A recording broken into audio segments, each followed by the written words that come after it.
Alright guys, I ran out of memory there, sorry. So we've got this wire here, KS Precision Metals, stock number 497, which is 0.039 music wire of an inch, or it's also known as 1mm. And I've got this chunk of it here, and I was thinking about how am I going to make this work so that when one moves, the other moves. And I started thinking, well, that might not work so hot on this plane because of the dihedral of the wing. Of course I can get those to tie together, but then the problem is when I go to set this in, then I have to make a pocket somewhere for the servo to actuate one or the other flaps so that they both then are manipulated. And so I was thinking about that, and I just said, okay, well, one way we could do it is we could just poke this through here, and it'd be just a very small pinhole. And provided we poke it through, okay, we poke it through and then we bend it at 90 degrees or 45 or whatever it is, so we make this thing manipulate, then it rotates the rod and then it manipulates this one. Well, that's all hunky-dory then, because if we plug that through and then as we seat this wing back on, we're just going to have to cut a groove here to receive this wire through it. It's just going to push through into a void then. Well, this servo is not going to be allowed to be inside this pocket here. Just for the simple fact that there's no way for me to attach any linkages or anything once it's on there. So this is going to have to be part of the wing surface. So it's going to be on one side or the other, and it's going to be exposed, or it's going to be cut in and slipped under or something like that, because we have quite a bit of material here, but we're going to weaken the wing significantly if we put that in there. Plus we do have a structural rib here, and we have a structural rib here. But remember, we're going to be after the CG if we go here. So that means we're going to have to make up for it somehow on the front. And so that's always bad. You don't have to make up for CG on the front. So if you can make it CG insensitive, then that's the best. Or it doesn't change the CG at all. So the reason I go over that again is just to show you what I'm thinking about as I'm making these bends and stuff. It's always harder to bend this stuff than you might think. And so what I try to do is I make as many bends as I can before I get it right up next to foam. It's always tricky to bend it when it's so close to foam. You end up making gouges or marks in the foam. So you can see as this one pivots, it's going to move that. Now I don't know if I got enough bend in there actually on that. I actually like to have about double that. So we'll just bend it again. And the idea is we're going to increase the amount of surface area that contacts the actual flap as it articulates and bends. So in this case, I'll just straighten that back out. Now, remember, this is more or less a test right now, so it's not the permanent thing. We may end up using this piece, but I kind of doubt it. We're probably going to end up using a fresh piece, and we'll make another one. Okay, so now we've got that bent. I've also found that this ends up being a nice place to mount your, wherever your servo ends up making its control point. Okay, so now I just need to slide this through. There's a couple different ways to do this so that you get a nice clean cut. One way is to heat it up, but this foam is just so dang easy to work with that I don't think I'm going to have to do that. So I made my one hole there. Now I'm going to take this, I'm going to make the second hole on the other side, and that way I can just run this through to where the hole had been. It's a lot easier to do that.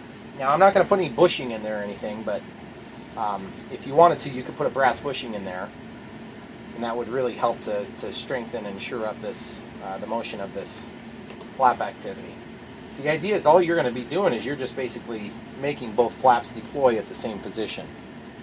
So at this point you can decide to go a little further, maybe into the wing, but the further you go down, there's that dihedral at this point, and it becomes goal when this comes back down.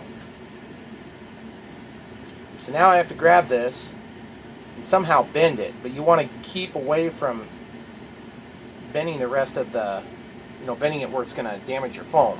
Okay, so you see how that works now? So once it's already in there, you can move this to actually simulate what's going to happen with the servo.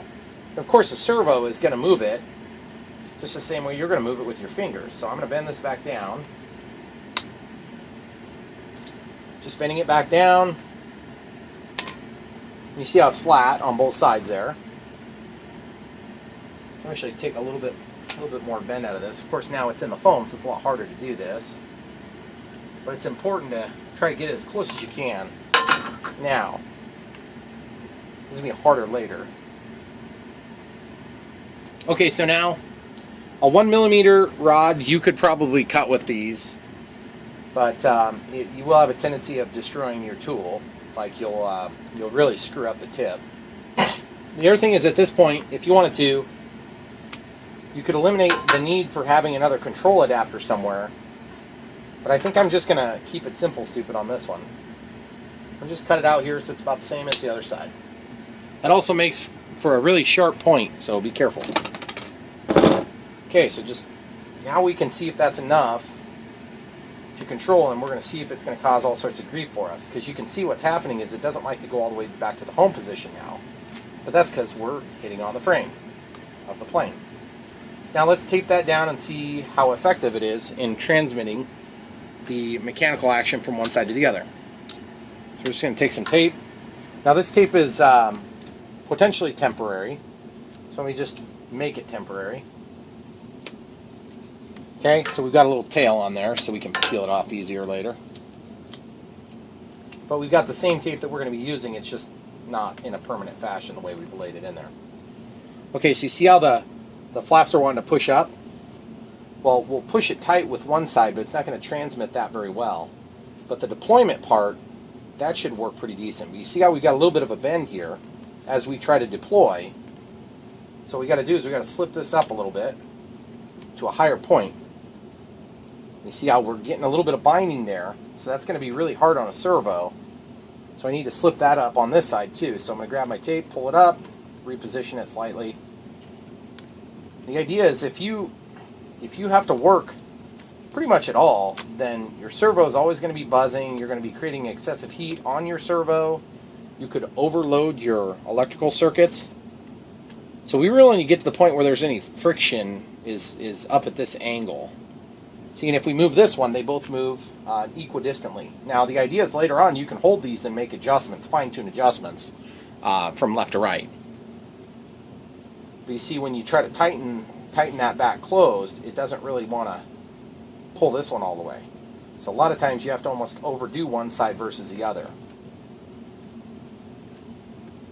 I'm not real crazy about the way that works, guys. I got to be honest with you. I think it works maybe not as good as I'd like it to. So you just don't want to close all the way. Maybe I got some debris in there. Nope, they're clean. So I would say in this case, unfortunately, I'm just thinking maybe we're going to have to do just a couple of 5-gram servos instead of using one servo. Again, not a big deal. It's just kind of change gears and get it to work.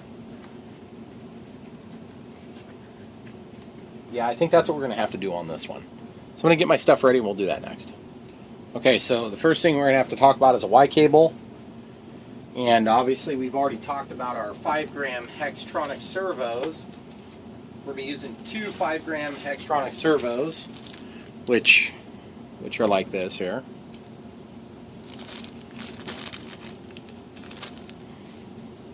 And then this will split off the signal. And unfortunately I need to slide the receiver back, which is part of the reason why I didn't work through the difficult process of trying to reattach the motor leads yet, because I knew I was going to likely have to get in here again. So I'm just sliding everything back so I can get to it. Well, I guess I should probably unplug the power just in case I would have something weird happen.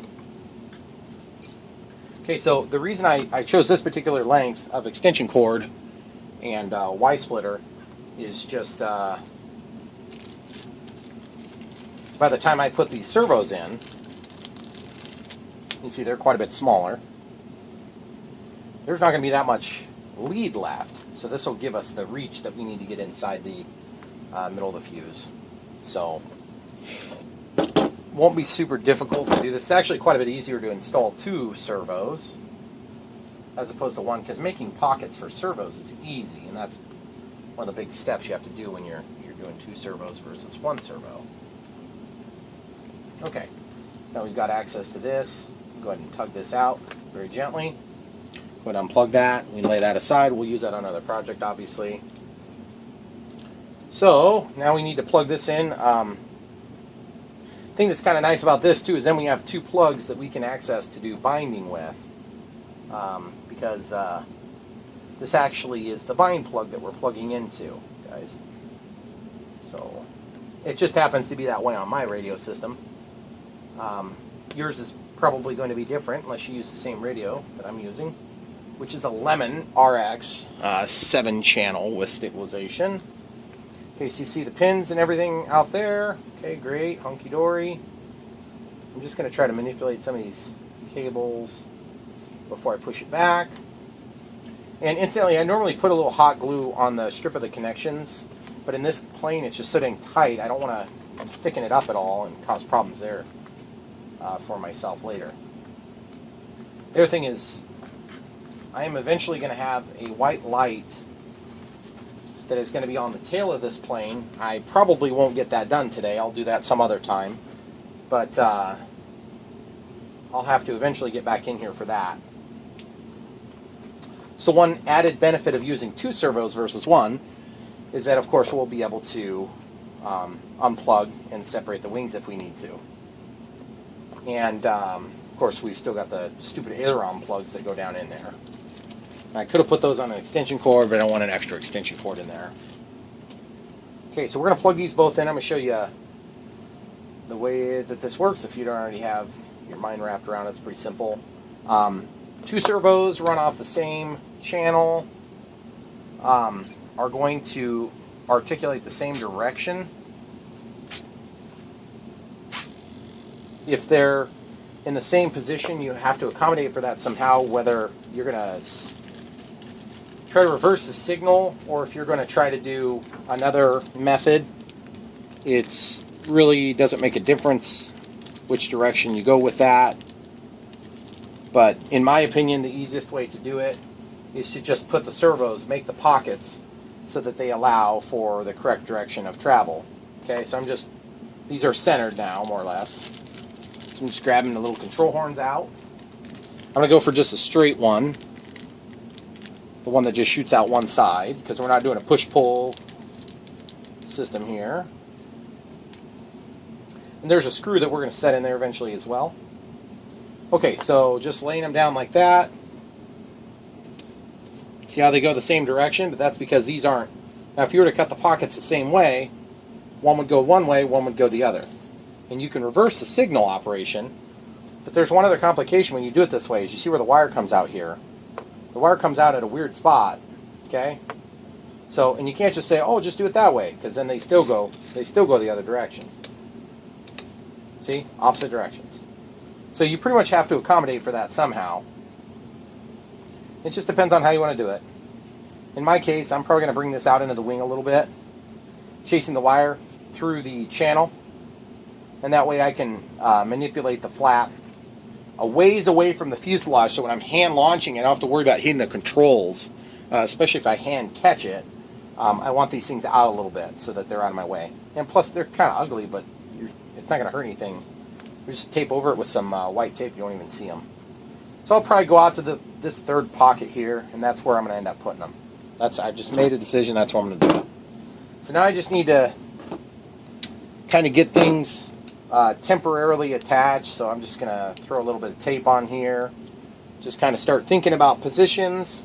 The other thing now is we can't go all the way up here because there's a structural rib here.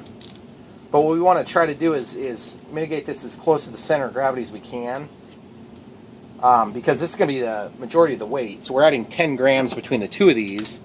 Or at least they're classified a 5 gram servo. That doesn't mean they're exactly 5 grams, of course. Okay, so if I mount these in the exact same spot, you can see there is a minor issue. It's not a big deal, but one's going to be further over. So we're actually controlling from over here instead of center. So that's not a big deal. It doesn't matter. You're just moving flaps, okay? All right, so now what I would like to do is I'd probably like to go to the full collapse setting, and then just get these to the point where they're not quite all the way 90, because these are going to be dived down into the pocket a little bit. And the linkages, you want to be pushing these things tight into the wing itself.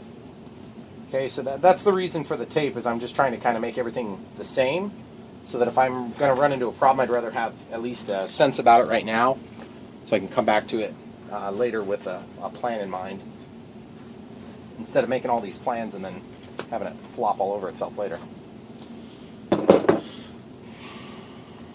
So, next step is to either cut the pocket or to go ahead and get some linkages ready. Now, one thing you can do too is if you maybe don't have a control arm or whatever, you can use these things as control arms. You can just cut them off and stick them into the wing and then use them that way. With flaps, you don't want a real long control arm adapter like these. They're just really long, so you don't want to articulate way out here on a pivot. Up here, you want to articulate really close to the wing, because you're not making finite controls. All right, cool. So that's pretty darn close to the center of gravity if I do that. And what I'm watching out for, I'll try to shine a light so you guys can see this, but there's a rib, there's a structural member here.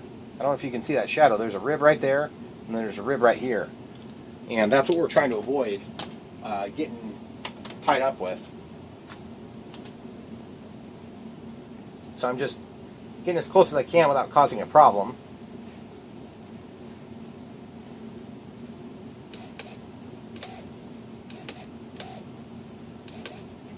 So that'd be full collapsed, that'd be full deployed. So far so good. I think we're okay there. And just thinking about the length of the cables now, that's going to put my cables, it's going to be fairly tight, but should be doable. So it's always good to kind of think about these things twice before you start cutting stuff up. Or like me, do it like 47 times, then cut it up. Okay, so the first thing I do when I cut a pocket is I outline it with a knife.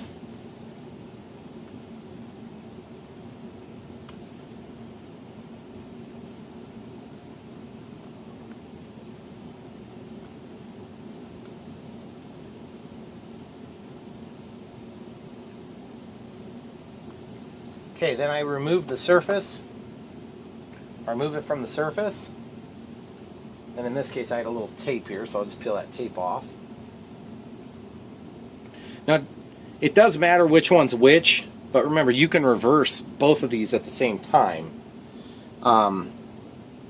because they're hooked up to the same channel. But it might not be a bad idea to just mark which one's which.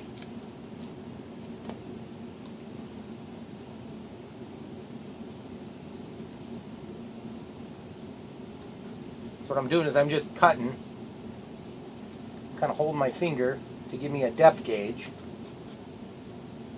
I'm just cutting down. Now you got to make a little bit of a pocket for where your servo is going to actually actuate.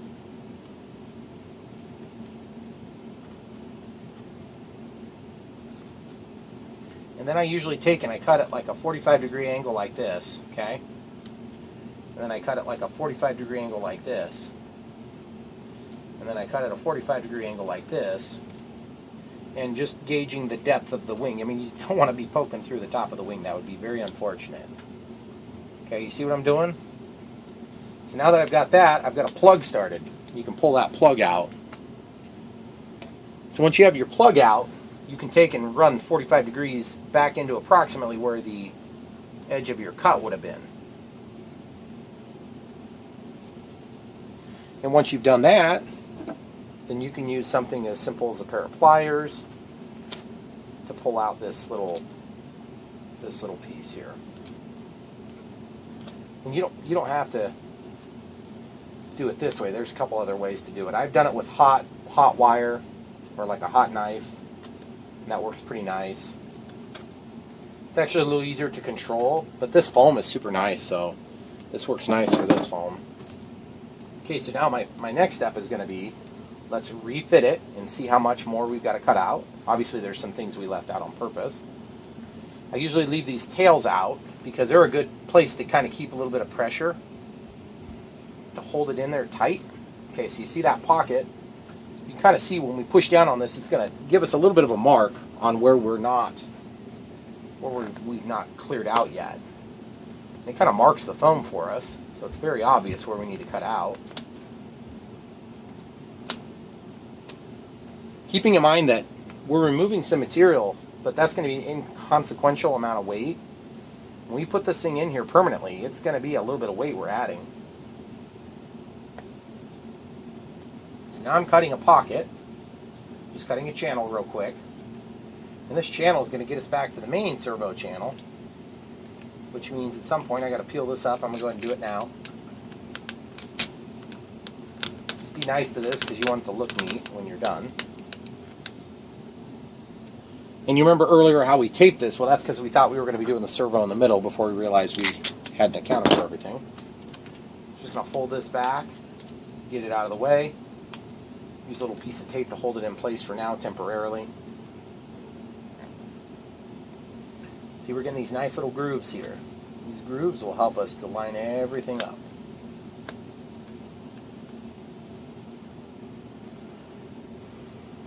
Just cutting right next to my original cut here. That's going to make our servo pocket for us. Wire pocket. Use a flat-bladed screwdriver to dig that stuff out.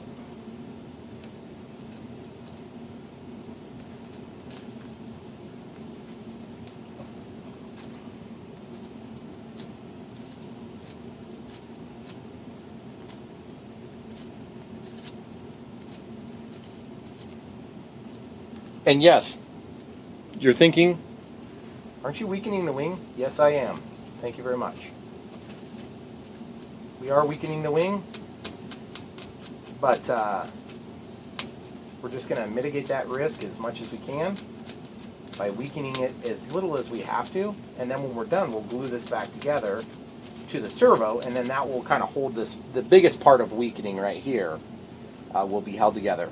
And then we'll probably do maybe a little bit of CA or something in the channel where the wire goes. That's going to help a lot. Okay, so now we're just going to try to stick this down in here again. Need a little bit more material removed for the wire here.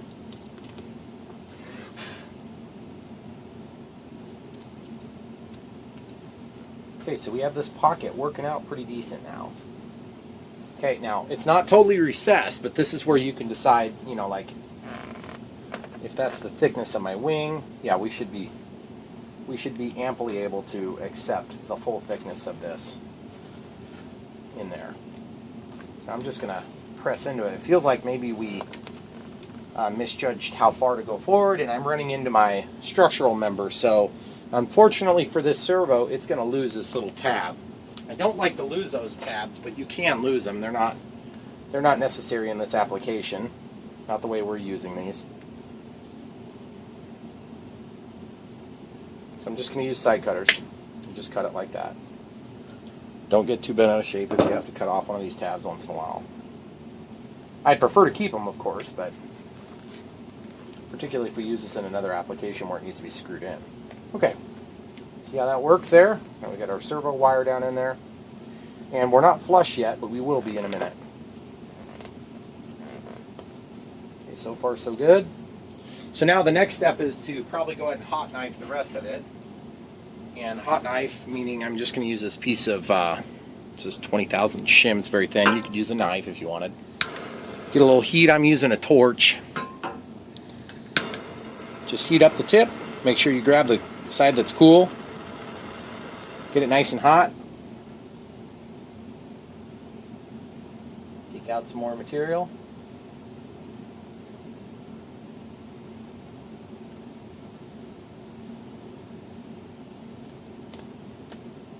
Don't get too aggressive. You'll go right through the other side of your wing, guys. Okay. So now, it's going to slip this back in there. Okay, so I'm running into this frame member here, this stiffening piece. I'm just going to write it in at an angle like that. Just pushing it down. Pushing it pretty hard actually, and it's not wanting to seat all the way down yet. So we got to go yet a little bit more with our hot knife to remove a little bit more material. I've had really good luck doing it this way. You don't have to do it this way. There's a million ways to do these things, guys, but I'm just showing you the way that I've had good success with. And I'm just kind of pushing a little teeny bit at a time and just making little bite marks. And then I connect the bite marks over time with the closeness of the bites getting closer and closer. And that makes for a really smooth bottom, but also it makes a place for a lot of glue to adhere. So if you end up doing glue, you get those little ridges. Okay, so now we'll slide this in and see if we're where we need to be at. Well, it's getting pretty good. Not totally flush yet, but it looks pretty darn too. I would say it's within a millimeter or two. Now we're going to get it pretty hot so we can slip over the surface.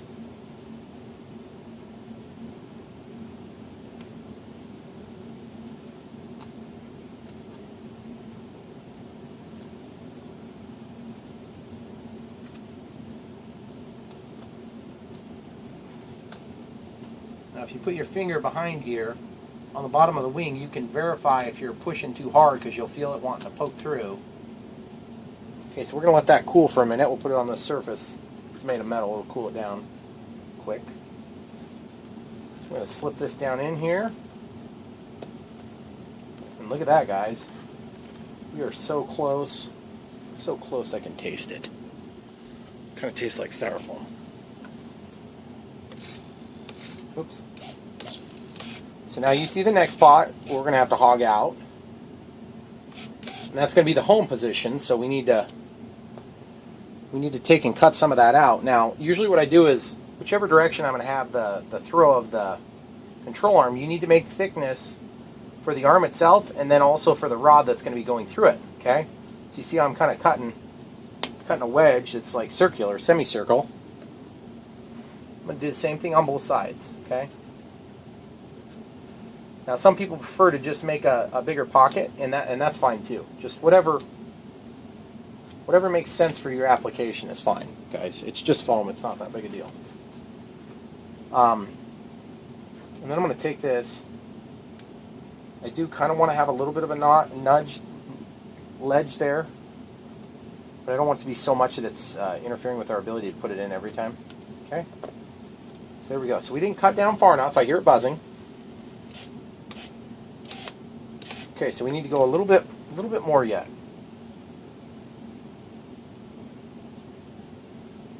So we'll just walk that around at an angle. Now keep in mind there's one other thing that we haven't done that most of your planes are going to have, and that is a pocket to get down to the screws so you can take this control arm off later.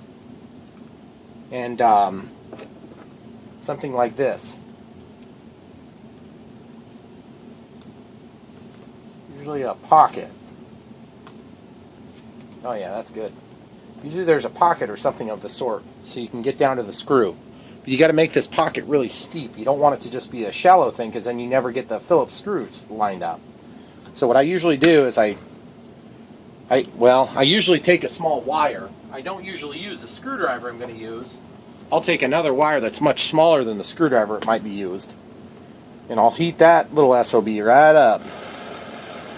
Just like this. Get it nice and red. Running it at an angle, and then lift it towards yourself. And then pull it out quick. Take your screwdriver while it's still warm. Slide it in. See how that works, guys? Then it's a nice, perfect angle to get your screws tightened. But you're never going to notice it under the wing, okay? Because it's not that negligible. Especially not when you're flying. Okay, perfect. So that side's done. Now we could conceivably glue this in and have one less thing flopping around, but if we change our minds on anything, it's easier to be Johnny on the spot to get both of them to match if we just leave it the way it is for now and then come back to it at the end and glue them all at once. Plus then we don't have glue going everywhere while we're trying to do the other side. So basically that wire can get tucked down where it needs to be though for the moment. You can see that. That's separated out. So as you probably have figured out here, this video is taking forever, as they always do. When I go to do the LEDs, then I'm going to have to probably step on my toes a little bit from this project. But the thing is, like, LEDs are... I'll put them out here, so I hopefully don't need to get back in here. But that looks really nice. Now I can get this tape off of here. I can glue that later. I don't think I need any more. Like, I'm just pressure fitting it as hard as I can push, you know. Well, not as hard as I can push, but hard. And then I'm going to take this hot knife. Yeah, I don't even think I need to do that this time. It's a nice opening. Okay, so you remember how we taped this tape back to keep it out of the way? I'm going to quickly get that back down, because the longer you leave that up, the more memory it's going to have. And, dang it. It didn't tape nicely. It does that sometimes, and it's really frustrating. Especially this covering tape. It always seems to do that to me. The clear tape would have been fine, but... Okay, so I got to kind of pull that back. Okay, now that's better. Lots better. Just get that stuff done quick, because the adhesive will get more and more debris on it over time. Perfect. Awesome, guys. Okay, so now the next step for us is going to be to duplicate that on the other side. And for that process, I'm going to go ahead and stop the video. And when we come back, I'll have the other side in, and we'll pick it up when we start doing control rods. So this will be the end of the... Well, it's technically the third part, but it might be the second, depending on how I do it. Thanks for watching, guys. Don't forget to like and subscribe.